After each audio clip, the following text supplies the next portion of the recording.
राधानगरीच्या प्रवेशद्वारावर छत्रपती शिवाजी महाराजांचा भव्य पुतळा उभारणार जिल्हा परिषद सदस्य अभिजित तायशेट्टे। जिल्हा परिषद निवडणुकीतील विजयानंतर राधानगरी मतदारसंघातील नूतन जिल्हा परिषद सदस्य अभिजित तायशेट्टे यांनी आज पहिली पत्रकार परिषद घेत विकासाचा रोडमॅप मांडला।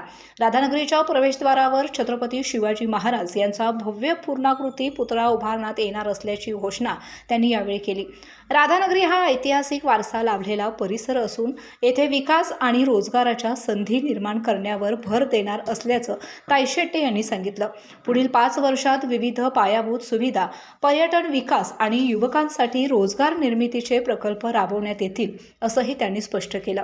या सर्व विकास कामांसाठी खासदार छत्रपती शाहू महाराज, आमदार सतेज पाटील तसेच माजी आमदार मालोजी राजे यांच्या मार्गदर्शनाखाली शासनाच्या निधीबरोबरच लोकसहभागातून कामे केली जातील असं त्यांनी नमूद केलं।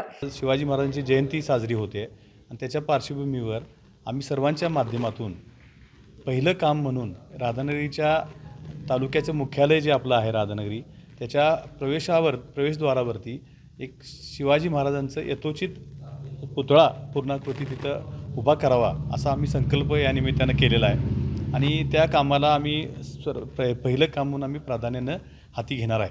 आणि राधानगरीच्या ऐतिहासिक गावाच्या प्रवेशद्वारावर जर हे स्मारक आम्ही उभा करू शकलो तर निश्चितपणानं राधान तालुक्यातील किंबहुना या परिसरातील सर्व जनतेला जे हिंदुस्थानचे अखंड प्रेरणास्रोत असणाऱ्या छत्रपती शिवाजी महाराजांच्या कार्याबद्दलची अधिक माहिती तर आहे सर्वांना, परंतु त्याचा एक प्रेरणास्रोत चांगल्या पद्धतीने लोकांसमोर येईल अशी आमची अपेक्षा स्मारकाच्या माध्यमातून आम्हाला लोकांसमोर आणायची आहे। स्मारक उभा करण्यासाठी ह्या जिल्ह्याचे नेते आदरणीय बंटी पाटील साहेब, खासदार श्रीमंत शाहू छत्रपती महाराज यांच्यासोबत माजी आमदार मालोजी छत्रपती यांनी देखील ह्या स्मारकाला जे काय आवश्यक आहे ती सर्व मदत करण्याचं आम्हाला आश्वासन दिलेलं आहे आणि त्यामुळं लोकसहभागातून आणि वेगवेगळ्या शासकीय निधीच्या माध्यमातून किंवा वेगवेगळ्या माध्यमातून आम्हाला एक स्मारक भविष्यामध्ये पूर्ण करायचं आहे। कार्यक्रमाचे प्रास्ताविक सम्राट केरकर यांनी केले तर आभार संजय पारकर यांनी मानले। यावेळी नूतन पंचायत समिती सदस्य मोहन पाटील, दादासो सांगावकर, मारुती टिपुगडे, चंद्रकांत चौगले, विश्वास राऊत, प्रकाश बालनकर, संदीप पाटील, राजाराम निउंगरे, संजय माळकर, रमेश पाटील, शिवाजी चौगले आदी जण उपस्थित होते। केके न्यूजसाठी राधानगरीहून मिलिंद कांबळे।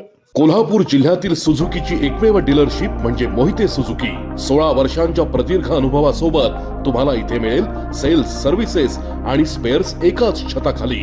18% GST सह विविध योजनांचा लाभ घेण्यासाठी भेट द्या मोहिते सुझुकी, काळा नाका, कोल्हापूर, मोहिते सुझुकी, उद्यमनगर, कोल्हापूर आणि मोहिते सुझुकी, सानेगुरुजी, कोल्हापूर।